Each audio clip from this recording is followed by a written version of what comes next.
નમસ્કાર દોસ્તો, નિર્મા સ્પેશિયલમાં હું પંકજ સાધુ તમારું સ્વાગત કરું છું. મિત્રો, આજે વાત કરવી છે વધતી જતી ગરમીની.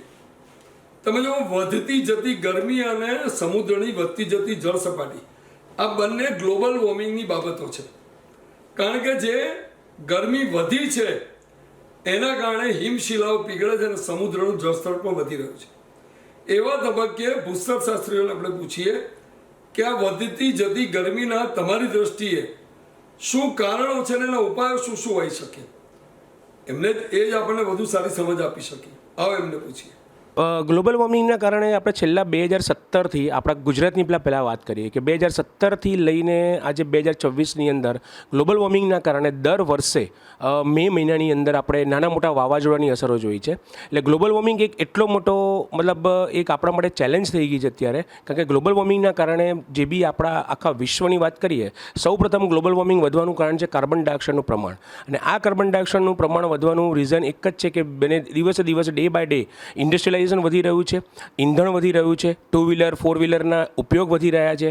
અને વૈશ્વિક સ્તરે વાત કરીએ એટલે ઓલરેડી જે ફોરેનની પશ્ચિમના જે દેશો છે એ તો કાર્બનનું ઇમિશન કરતા હતા, પણ હવે એની સાથે સાથે જે ડેવલપ કન્ટ્રી હતી, જે ડેવલપ થઈ ગઈ, ડેવલપિંગ કન્ટ્રી લાઈક છે ઇન્ડિયા છે, શ્રીલંકા છે, બાંગ્લાદેશ, ચાઇના, એ બધાની અંદર પણ હવે કાર્બનનું ઇમિશન વધી ગયું છે. એ કાર્બન ઇમિશન વધવાના કારણે જેટલી બી આપણી જે અલાસ્કાની જે મતલબ બરફની પાટો છે કે જે એન્ટાર્ટિકાની વાત કરું, એની અંદર અત્યારે 17% ઘટાડો થઈ ગયો છે. એટલે 100%માંથી 17% જેટલી બરફની શિલાઓ ઓગળી ગઈ છે. અને એ ઓગળવાના કારણે દરિયાની સપાટી વધી છે. એટલે દરિયાની સપાટી વધી છે એટલે ડેફિનેટલી એવું થાય કે જેટલું પાણીની સપાટી વધે એટલું બાષ્પીભવન વધારે થાય, અને બાષ્પીભવન વધારે થાય એટલે એટલા જ વેસ્ટર્ન ડિસ્ટર્બન્સ ક્રિએટ થાય. અને આપણે જો ગુજરાતની વાત કરીએ, ગ્લોબલ વોર્મિંગની અસરમાં સૌથી પ્રથમ વાત કરું વર્ષોથી કે સૌથી પહેલાં બંગાળની ખાડીમાં પ્રેશર આવે, ત્યારબાદ કેરળમાં વરસાદ આવે, ત્યારબાદ મુંબઈમાં આવે, અને મુંબઈ પછી આપણા અમદાવાદમાં આવે. હવે બંગાળની ખાડીમાં તો પ્રેશર ક્રિએટ થાય છે જ કુદરતી રીતના, પણ એની સાથે સાથે આરબ સમુદ્રમાં દરિયાની સપાટી વધવાના કારણે આરબ સમુદ્રની અંદર નાના મોટા વિક્ષેપો આવીને ત્યાં સર્ક્યુલેશન સાયક્લોનિક ડિસ્ટર્બન્સ થવા માંડ્યા છે. અને એ સાયક્લોનના કારણે આપણા તમે ગુજરાતની અંદર દર વર્ષે માવઠા આવે છે, વાવાઝોડા આવે છે, જેના કારણે આખું ઋતુચક્ર ડિસ્ટર્બ થઈ ગયું છે. પર્યાવરણમાં તો અત્યારે પરિસ્થિતિ દિવસે દિવસે ખરાબ થતી જાય છે, પણ એના માટે ચોક્કસ એટલી સ્પીડથી આપણે પર્યાવરણને બચાવવા માટે કામ કરવું પડશે. જેના ભાગરૂપે ખાસ કરીને અમદાવાદ મ્યુનિસિપલ કોર્પોરેશનમાં છેલ્લા 5 વર્ષમાં ટ્રી પ્લાન્ટેશનનું બહુ મોટા પ્રમાણે આયોજન કર્યું છે. એટલે સમજો 10 લાખ છોડ રોપવાથી માંડી અને 30 લાખ સિઝનમાં છોડ રોપવાને આપણે પ્રક્રિયા શરૂ કરી શક્યા. જેના રિઝલ્ટ પણ આપણને જોઈ રહ્યા છે કે લગભગ રોડ ઉપર આપણે પસાર થઈએ તો પ્લાન્ટેશન પહેલાંના 5 વર્ષ પહેલાં જે પરિસ્થિતિ હતી તેના પ્રમાણમાં ઘણી સારી દેખાઈ રહી છે. હવે આગળ વાત કરીએ કે સરકારે એ પ્રમાણે પ્લાન્ટેશન કરે છે અને બાકી બધી એનજીઓ દ્વારા પણ એને સાથે લઈ અને કરવામાં આવે છે. અમદાવાદમાં પણ ઘણી એનજીઓ છે જે પર્યાવરણના અનુરૂપે આખો વર્ષ કાર્યક્રમો કરતા રહે છે. અને પાણી અંદર છાંટવું, ખાતર છાંટવું, નિંદામણ કરવાથી માંડીને ઘણું બધું છે. હમણાં રેલવેની ફાજલ જમીનોમાં પણ બહુ મોટા પ્રમાણમાં પ્લાન્ટેશન થયેલું છે. અને હવે એ બધા છોડ હવે ઝાડ સ્વરૂપે દેખાઈ રહ્યા છે. હવે વિષય આવે છે કે આપણે એઝ એ નાગરિક શું કરી શકીએ. તો એમાં સૌથી પહેલો વિષય એ છે કે જ્યાં પણ આપણને છોડ જગ્યા દેખાય ત્યાં છોડ રોપીએ અને એને વૃક્ષ 3 થી 5 વર્ષની પ્રક્રિયામાં વૃક્ષ બનવા તરફ લઈ જઈએ આપણે એને.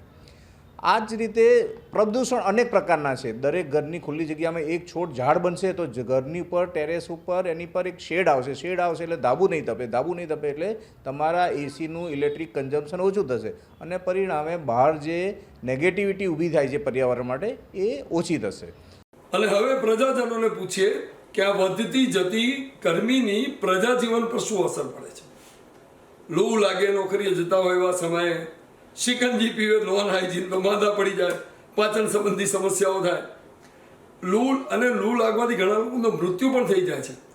તો પ્રજાજીવન પર વધતી જતી ગરમીથી, એમાં તમે મહિલાઓને પૂછજો, શાકભાજીના ભાવ, લીંબુના ભાવ જો 200 રૂપિયા પહોંચી ગયા, તો પ્રજાજીવન પર શું અસર થાય છે, આવો પૂછીએ પ્રજાજન. એટલે આમાં કેવું છે કે વધતી જતી ગરમીમાં આપણે માણસ જ જવાબદાર છીએ. અત્યારે મનુષ્યને જ્યાં જુઓ ને ત્યાં કોન્ક્રીટના જંગલો ઊભા કર્યા છે. જંગલો કાપીને મોટા ઝાડ કાપીને એ લોકોએ બધા કોન્ક્રીટના જંગલો ઊભા કરી દીધા છે. બરાબર. 1750ની અંદર યુરોપથી આ બધું ચાલુ થયું છે. 1750માં યુરોપમાં એન્જિન આવ્યું, પછી ફેક્ટરીઓ ઊભી થઈ, પ્લસ આ બધા એસી ને કુલર ને બધું લગભગ 200-250 વર્ષ પહેલાં બધું ચાલુ થઈ ગયું હતું. એના હિસાબે અત્યારે આપણે એસીને બધું ચલાવીએ છીએ, ઘરમાં ઠંડક લાગે છે, પણ બહાર જે વાતાવરણ છે કોમ્પ્રેસરના હિસાબે એ વાતાવરણ જેટલી ગરમી છે એના કરતાં ડબલ ગરમી આપણા કોમ્પ્રેસરથી બધી ઊભી થઈ જાય છે. અને તળાવોમાં તો એવું છે કે અત્યારે જ્યાં ત્યાં તળાવો રાજા મહારાજાઓએ બંધાવ્યા હતા, બરાબર. અત્યારે ત્યાં બી બિલ્ડરોએ તળાવો ખોદીને પાણી નીકળે છે છતાં પણ એ લોકોએ તળાવો ખોદીને અંદર કેટલા ફૂટ ઊંડું બધું ખોદીને એ લોકોએ મકાનો ઊભા કર્યા છે. મારું માનવું એવું છે કે દરેક જણ જે પણ નોકરી કરે છે કે ધંધા સ્થળે પોતાના કાર્યસ્થળે ઘરેથી એક ફ્રેશ લીંબુ લઈ જાય. પાણીની વ્યવસ્થા તો ત્યાં હોતી જ હોય છે, અને એ ત્યાં એક ડબ્બીમાં ખાંડ અને મીઠું રાખી શકે તો રોજ એક ઘરેથી લીંબુ ફ્રેશ લઈ જાય તો રોજ તમે લીંબુનું શરબત 2 ટાઈમ પી શકો. અને શેરડીનો રસ અને નાળિયેરનું પાણી એકચ્યુઅલી બપોર પછી કદી પીવાતું નથી આરોગ્યની દ્રષ્ટિએ. ઘણા લોકો ગરમીમાં ઠંડક માટે બપોર પછી પીતા હોય છે, એ વસ્તુ ખોટી છે. આયુર્વેદ પ્રમાણે 12 વાગતા પહેલાં શેરડીનો રસ અને નાળિયેરનું પાણી પીવું જોઈએ, અને બપોરે 2 ટાઈમ તમે લીંબુનું શરબત પીવો. તો જે લોકોને માર્કેટિંગનો બિઝનેસ છે, કે જે લોકોને બહારના વાતાવરણમાં ફરવાનું રહેતું હોય છે, તો લૂથી બચવા માટે લીંબુનું શરબત પીવો. કાચી ડુંગળી પોતાની પાસે રાખવી જોઈએ, અને કાચી ડુંગળીનું પણ સેવન કરવું જોઈએ. જે લોકો કાચી ડુંગળીનું સેવન નથી કરી શકતા તો એટલીસ્ટ પોતાની પાસે કાચી ડુંગળી રાખીએ તો પણ ગરમીની લૂથી બચી શકે છે લોકો. હવે ગ્લોબલ વોર્મિંગ એ સૌથી મોટું અત્યારે પ્રદૂષણ છે આખી દુનિયામાં જે ચાલી રહ્યું છે. અને ગ્લોબલ વોર્મિંગની અસરો આપણે જ ઊભી કરેલી છે, આપણે પ્રજાએ જ ઊભી કરેલી છે. કારણ કે વધતા જતાં એસી દરેક ઘરમાં 3-3, 4-4 એસી થઈ ગયા છે, એસી ગાડીઓ વધી ગઈ છે, એ જે બહાર ધુમાડા ફેંકે છે એના લીધે ગ્લોબલ વોર્મિંગનું પ્રમાણ બહુ જ વધી ગયું છે. અને એટલી માઠી અસર થવાની છે હવે પછીની. એના લીધે હિમશિલાઓ ઓગળી રહી છે, એના લીધે સમુદ્રનું પાણીનું સ્તર વધી રહ્યું છે, ધીમે ધીમે જમીનનું સ્તર ઓછું થતું જશે, એટલે માનવીને રહેવાનો પણ પ્રોબ્લેમ થશે. એટલે ઘણી બધી પ્રોબ્લેમ્સ ગ્લોબલ વોર્મિંગને લીધે અત્યારે તમે બધા જ જોઈ રહ્યા છીએ કે શિયાળામાં ઠંડી નથી પડતી, ઉનાળામાં ગરમી નથી પડતી, ચોમાસામાં વરસાદ નથી પડતો, ગમે તે સિઝનમાં વરસાદ પડે છે. એના હવે આપણે પણ કુદરતની સામે થયા છે, તો કુદરત પણ એનો બદલો લેવા માગે છે. કારણ કે આપણે વૃક્ષો વાવવા જ જોઈએ. અને કેવું છે કે આજે સરકાર છે કે નવા રોડ બનાવવા માટે કે પુલો બનાવવા માટે જેટલા જૂના ઝાડ છે બધા વર્ષો જૂના છે એનું નિકંદન કરી રહી છે. એટલે એના લીધે થઈને અને સામે એટલા વાવાતા નથી અને એની જાળવણી પણ નથી થતી. અને સરકાર પણ કેવું છે કે એની એકવાર વાવી તો દે છે પણ એની પાછળ મેન્ટેન નથી કરતી. એટલે એ ખૂબ જ જરૂરી છે. તો સરકાર ના કરે તો આપણે પ્રજાની પણ ફરજ છે કે આપણે એક ઘરમાં એક નિયમ લેવો જોઈએ કે આ દિવસે હું એક વર્ષમાં જેટલા મેમ્બર્સ હોય તો 4 મેમ્બર હોય તો વર્ષના 4 વૃક્ષ હું વાવીશ. અને પછી એનું મેન્ટેન પણ કરવું જરૂરી છે. પાણી નાખવાનું, ખાતર નાખવાનું, જેમ આપણા બાળકને ઉછેરીએ છીએ એવી રીતે વૃક્ષનું પણ જતન કરવું જોઈએ આપણે. એમાં તો એવું છે કે જો હમણાં તો વધતી જતી વસ્તીને આપણે એમાં વૃક્ષોનું એટલું બધું નિકંદન કરવા માંડ્યા છીએ, કોન્ક્રીટના જંગલો એટલા બધા ઊભા કરવા માંડ્યા. બિલ્ડરો તો એમ કે લાય ભાઈ ખેતરો આપી દો અમે, અને એ ખેતરો જવા માંડે. આપણે તો ભવિષ્યમાં ખોરાક મળશે કે કેમ એ જ વિચારી રહ્યા છીએ. અમે તો અત્યારના પહેલાં જોતા હતા કે બોપલ આંબલીમાં તો નરા ખેતરો હતા, અત્યારના તો નકરા કોન્ક્રીટના જંગલો. તમે સિલત જાઓ, આંબલી જાઓ, બોપલ જાઓ, બિલ્ડરો તો જાણે ગાંડાની જેમ મળે. આજે હોટલ ઊભી કરવી છે. એક ટાઈમે તો એવું હતું કે નદી પાર અમે લોકો જોતા હતા કે રિવરફ્રન્ટ પાસે અમે હાથ નાખીએ. અત્યારના તો ત્યાં બી રિવરફ્રન્ટ બન્યો, નદી એટલી બધી દૂર જતી રહી. આપણને તો એમ થશે તો બાપરે આ ભવિષ્યમાં આપણું શું થશે, આપણને ખોરાક મળશે કે કેમ કે નહીં મળે એવી દશા છે. હા, બધા કહેતા હતા કે લીમડો હોય, આ હોય, બધા લોકો બહુ જ વાતો કરતા. પણ અત્યારના તો એ ક્યાંય દેખાતા. આપણે છોકરાઓને તો ભવિષ્યમાં બતાવવું પડશે કે ભાઈ આનું વૃક્ષનું નામ શું છે, આ શું છે. એવી હાલત આપણી તો અત્યારે થઈ ગઈ છે. પણ હવે શું થશે, આપણે તો આ વિચારે વૃક્ષો રોપીએ તો ખરા, પણ એના માટે બી જગ્યા, જમીન ક્યાં રહી છે. પાણીનો કસ ખેંચાવા મળે. આટલા મોટા બિલ્ડિંગો થયા, ઊંડા બોરો ઉતરવા મળે છે, એમાં પાણીનો કસ એટલો ખેંચાઈ ગયો. ભવિષ્યમાં પાણી મળશે કે કેમ. વૃક્ષો માટે, આપણા માટે એ બી એક સમસ્યા છે આપણા માટે તો એમ. હવે શું કરવાનું એ સરકાર જાગૃત થાય, લોકો જાગૃત થાય, એના માટે બહુ જ જરૂરી છે. આપણે તેમ કે વૃક્ષો વાવી દઈએ, આ કરી દઈએ, પણ શું વૃક્ષો શું ક્યાં વાવીશું? જમીન હવે નકરી જમીન થઈ ગઈ છે, ક્યાં શું કરીશું? એના માટે બી એક સમસ્યા છે આપણી પાસે. અત્યારની ગ્લોબલ વોર્મિંગના કારણે ઋતુઓનો પહેલો ફેરફાર વધારે દેખાય છે. ઉનાળો ગરમ અને લાંબો થતો જાય છે, અને શિયાળો ટૂંકો થઈ અને ચોમાસાનું કોઈ ચોક્કસ રહેતી નથી. ચોમાસું રીતસરનું જે જોઈએ પ્રમાણમાં રહેતું નથી, વધઘટ થતું રહે છે. અને ગ્લોબલ વોર્મિંગના કારણે ઘણી બધી સમસ્યાઓ ઊભી થાય છે. એના કારણે સમુદ્રની સપાટી વધતી જાય છે, જેના કારણે પૂર આવે છે, જમીનમાં ખારાશ ઊભી થાય છે અને પ્રજાજન કહેવાય એ એમના ઉત્પન્નમાં તકલીફ ઊભી થાય છે. પરિણામે ગરમી કેટલી વધતી જાય ડે બાય ડે ગરમી સખત વધતી જાય છે. ગરમીનું પ્રમાણ વધતું જવું એને આપણે ગ્લોબલ વોર્મિંગ કહીએ છીએ. ગ્લોબલ વોર્મિંગ એટલે ઓવરઓલ આખા દુનિયાની અંદર વધતી જતી ગરમી, એને આપણે ગ્લોબલ વોર્મિંગ કહીએ છીએ. ગ્લોબલ વોર્મિંગને કારણે એકલા ભારતના દેશની અંદર નહીં, જુદા જુદા અનેક દેશોમાં ઋતુઓનું પરિવર્તન થઈ રહ્યું છે. ભારતની અંદર મુખ્ય 3 ઋતુઓ છે. આમ આપણી 6 ઋતુઓ છે. તો 3 ઋતુઓમાં શિયાળો, ઉનાળો અને ચોમાસું. શિયાળો આપણો પહેલાં જે હતો એકદમ શીતળ હતો. ગામડાઓમાં જુઓ તો તમને એકદમ એવી શીતળ ઠંડી લાગે કે તમે રહી ના શકો, એસીની જરૂર પડે નહીં. જ્યારે આજે ગામડાઓમાં પણ શિયાળામાં ગરમીની અસર હોય ને એવું લાગે છે. અને સિટીની અંદર અત્યારે સિમેન્ટ કોન્ક્રીટના જંગલો બની ગયા છે, જ્યાં વૃક્ષો કપાત વધારે થઈ ગઈ છે. એના કારણે આજુબાજુનું જે વાતાવરણ છે, મોઇશ્ચર જે એટમોસ્ફિયરમાં ડેવલપ થવું જોઈએ એ થતું નથી. એને કારણે ગરમી વધતી જાય છે. એને કારણે આજકાલ જે લોકો, સામાન્ય લોકોને તો રહેવા માટે ઘર છે, છત છે, પણ જે વ્યક્તિઓ બહાર રહે છે, જેને છત નથી, એ લોકો આ ગરમીમાં હીટ સ્ટ્રોક લાગે છે. હીટ સ્ટ્રોકને લીધે મગજમાં હેમરેજ થવાના ચાન્સીસ રહે છે. ત્યારે વધતી જતી ગરમી ગ્લોબલ વોર્મિંગના લીધે ખૂબ જ માઠી અસર પડે છે, રાઈટ. અને ગ્લોબલ વોર્મિંગના લીધે સામાન્ય માણસના ઘરે એસી ન હોય એ લોકોના ઘરે પણ બહુ તકલીફ પડતી હોય છે. પ્લસ પશુ પક્ષીને પણ બહુ તકલીફ પડે છે. જો માનવ તરીકે પણ બધા પશુ પક્ષી માટે પણ કુંડામાં પાણી તેમજ તેમને રહેવા માટેની સગવડો કરે તો પણ ખૂબ જ સારી રીતે પશુ પક્ષી પણ સચવાઈ જાય છે. અને માનવીને દરેક ઘરે ઘરે એસી થઈ ગયા પછી બહાર સખત ગરમી વધે છે. એના લીધે પણ દરેક માનવ ઉપર અસર પડે છે. અને એનાથી બચવા માટે દરેક માણસે પોતાની જાતને પોતે જ સંભાળવી પડે છે. એમને માથે પણ ટોપી, ચશ્મા, ગરમ ઠંડુ પાણી તેમજ એમને લીંબુ શરબત, વરિયાળી, તરબૂચ, કોઈ પણ પાણીજન્ય ફ્રૂટ હોય એ પણ પોતાની રીતે જાતે સંભાળીને લેવા જ પડે છે. આપણે સૌથી પહેલાં ગૃહિણી તરીકે હું એવું કહેવા માંગીશ કે આપણે પોતાએ જ સચેત રહેવું જોઈએ એક મનુષ્યના લીધે, અને આપણે જ આપણી જાતે જ બધું કરવું જોઈએ. કોઈ તંત્ર આના માટે આપણને કોઈ મદદ નથી કરતું. ખાલી એ ઇલેક્શન આવે ત્યારે વોટ માટે જ એ આપણને તંત્ર મદદ કરતું હોય છે. સૌથી પહેલાં તો આપણે જે નવી ટેકનોલોજીસ છે, જે અત્યારે હાલમાં જેમ કે AI ચાલે છે, તો સૌથી પહેલાં AIનો આપણે ઇસ્તેમાલ યુઝ કરવો જોઈએ પ્રોપર. કે જેમ કે ટ્રાફિક પોલીસ ને બધા હોય છે, તો એની જગ્યાએ આપણે AI ટ્રાન્સમિશન્સ લગાવી દેવા જોઈએ, જેથી AIના લીધે ટ્રાફિક બી એ લોકો હેન્ડલ કરશે, સિગ્નલ્સ બી એ લોકો હેન્ડલ કરશે. પછી એના લીધે આપણું જે વર્ક પર એ છે એ ઓછું થઈ જાય. પછી સેકન્ડલી તમારે EVs, ઇલેક્ટ્રિક વ્હીકલ્સ જે અત્યારે ચાલે છે એમાં આપણે થોડો વધારો રાખવો જોઈએ, જેથી પેટ્રોલ તે પોલ્યુશન ઓછું થઈ જાય. અને ઇલેક્ટ્રિક સાધનો આપણે વાપરીએ એના લીધે આપણને પોલ્યુશન, ગ્લોબલ વોર્મિંગ ઓછું થાય. એના લીધે થોડુંક આપણું જે 2-5% આપણો જે હોય એ થોડો ઓછો થાય એટલીસ્ટ. જે વધારે ગરમી પડે એ સમયગાળામાં, જેમ કે બપોરે 2 થી 4 ખૂબ જ ગરમી પડતી હોય છે, તો એ દરમિયાન તમે તમારો એનર્જી ડ્રિંક્સ લઈ શકો છો. અને તમે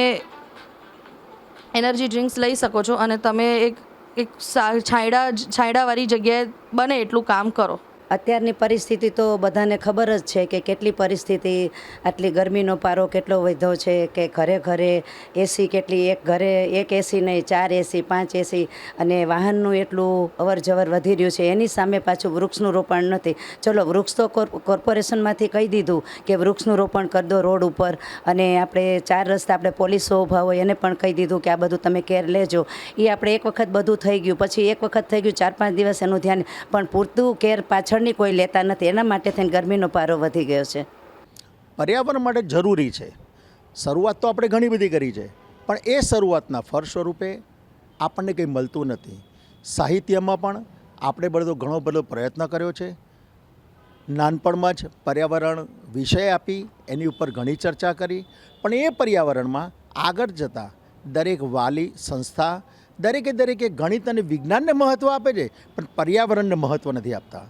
જો આજે આપણે પર્યાવરણને મહત્ત્વ આપીશું તો આ પર્યાવરણથી ભારત, ફક્ત ભારત નહીં, આખા દેશ વિશ્વને જો પર્યાવરણની જાળવણી નહીં કરીએ તો ઘણી બધી એની માઠી અસરો આપણે ભોગવીશું. હાલમાં જે કંઈ યુદ્ધ થઈ રહ્યા છે, એકબીજા દેશ વચ્ચે પણ થઈ રહ્યા છે, એનાથી જે પર્યાવરણને સૌથી મોટું નુકસાન થઈ રહ્યું છે એ આજે આપણે જોઈ રહ્યા છે. ઈરાક, ઈરાન, દરેક કન્ટ્રીમાં જે પ્રમાણે યુદ્ધ થઈ રહ્યું છે તેની આજુબાજુમાં એસિડ રેન એટલે કે એસિડ વર્ષા થઈ રહી છે, જે પર્યાવરણને સૌથી વધારે નુકસાન કરે છે, જેને કારણે વરસાદનું પાણી જે આવે છે, જે જમીનમાં ઉતરી જાય છે, તે એસિડ સ્વરૂપે છે, જેનાથી આપણી જમીન નષ્ટ થઈ જશે અને ભવિષ્યમાં એ જમીન ક્યારે પણ કામ લાગતી નથી. ગરમીથી બચવા માટે કુલ ફ્રૂટ્સ ખાવા જોઈએ, જેમ કે તરબૂચ, સક્કરટેટી, લીંબુ પાણી પીવું જોઈએ અને તડકામાં ઓછું ફરવું જોઈએ.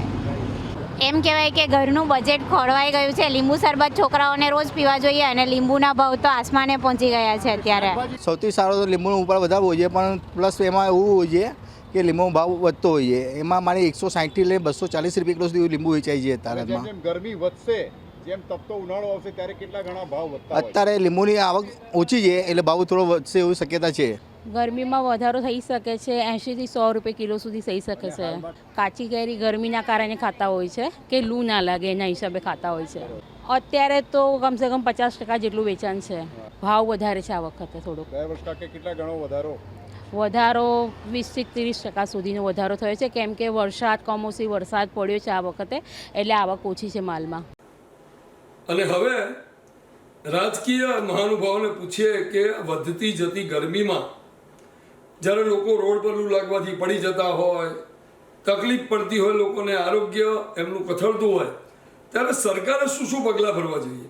આમ તો સ્ક્વોડ બનાવે છે પેલી મોટી, અને ટ્રાફિકના ગુના બદલ પકડવા નીકળી પડે છે. તો ગરમીમાં પરેશાન થઈ રોડ પર પડતા લોકો માટે, પ્રજાજનો માટે શું પગલાં ભરી શકાય? જો વિદેશમાં તો રણ પ્રદેશોમાં તો તલાવડીઓ છે, ઘણી જગ્યાએ તો તલાવડી ડેવલપ કરે છે. હવે આપણે તો તલાવડી પૂરીને બિલ્ડરોએ બિલ્ડિંગો ઊભા કરી દીધા, એના કારણે તો શહેરમાં પાણીનો ભરાવ થાય છે. આવો રાજકીય વ્યક્તિઓને પૂછીએ કે શું ઉપાય થઈ શકે? પગલાં તો ઘણા બધા ભરવા જોઈએ અને ઘણા બધા વૃક્ષોની અંદર બી એ લોકોએ ઉગાડવાની શરૂઆત કરી હતી. એમનું કહેવું છે કે 30 લાખ વૃક્ષો એક વર્ષમાં ઉગાડ્યા છે, પણ એની હાલત જો તમારે જોવી હોય તો ઘોડાસર ગાર્ડનમાં જાઓ, જેની અંદર 60% છોડો બળી ગયા છે અને જે 40% રહેલા છે ને એની અંદર બી એક ઓનરી માણસ એને સાર સંભાળ રાખે છે. અધરવાઇઝ લગાયા પછી કોઈ પૂછતું નથી. જો 5 વર્ષમાં 1.5 કરોડ વૃક્ષો વાવી શક્યા હોય તો ક્યાંક જંગલ થઈ જાય સાહેબ, પણ ક્યાંય કશું દેખાઈ નથી રહ્યું. અને ઘણી જગ્યાએ તો એમના વિકાસ માટે કેટલાય વૃક્ષોનું નિકંદન કાઢી નાખ્યું છે કે જે ખાલી એમના પક્ષોને બેનરો માટે અને સારું દેખાડવા માટે.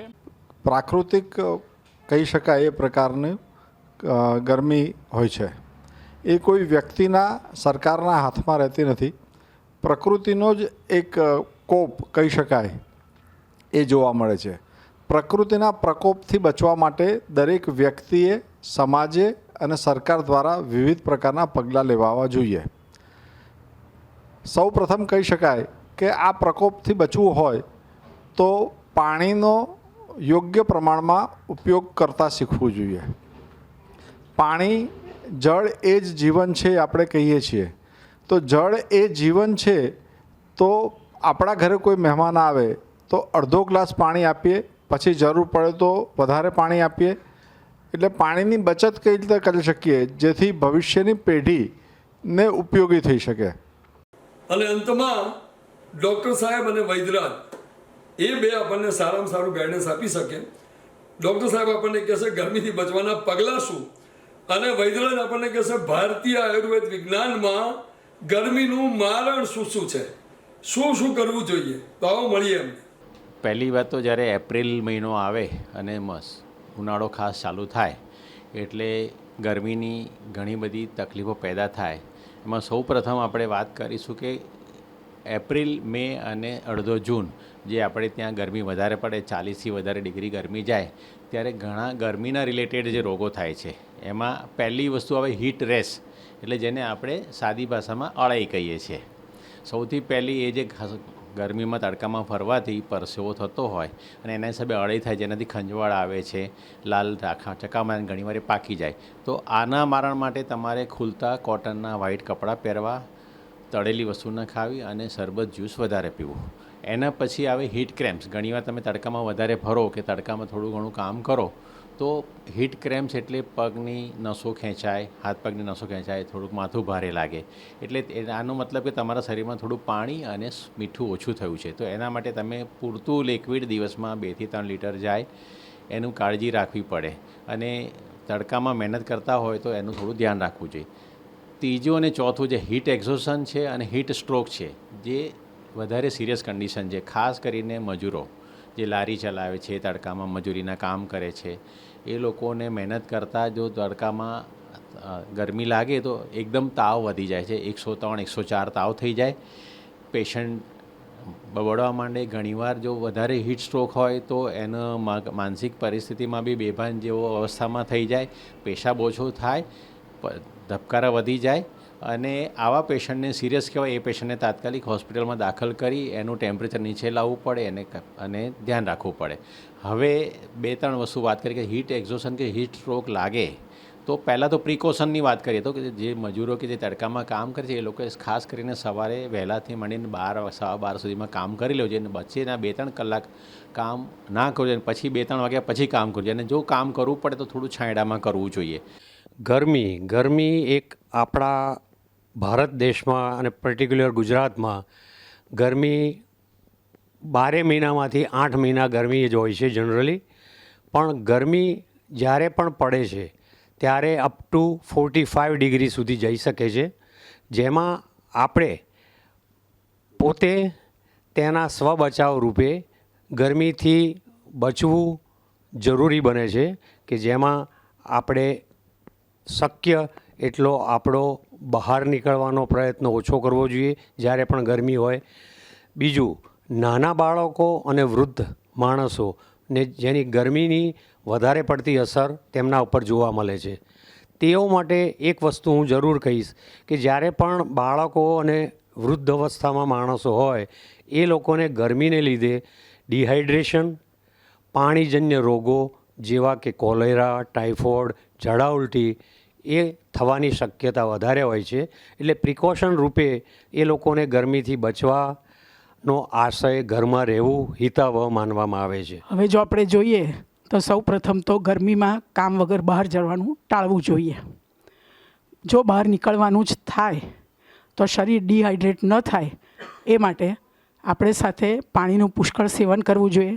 લીંબુનું શરબત છે, નાળિયેર પાણી છે, કોથમીર, ફુદીનો અને લીંબુનું શરબત છે, એ બધું સ્વાસ્થ્ય માટે ખૂબ જ ફાયદાકારક છે. આ ઉપરાંત આપણે સુપાચ્ય અને હલકો ખોરાક ખાવો જોઈએ. બહારનું ખાવાનું ટાળવું જોઈએ. તળેલું અને મસાલેદાર ખોરાકનો બિલકુલ ત્યાગ કરવો જોઈએ.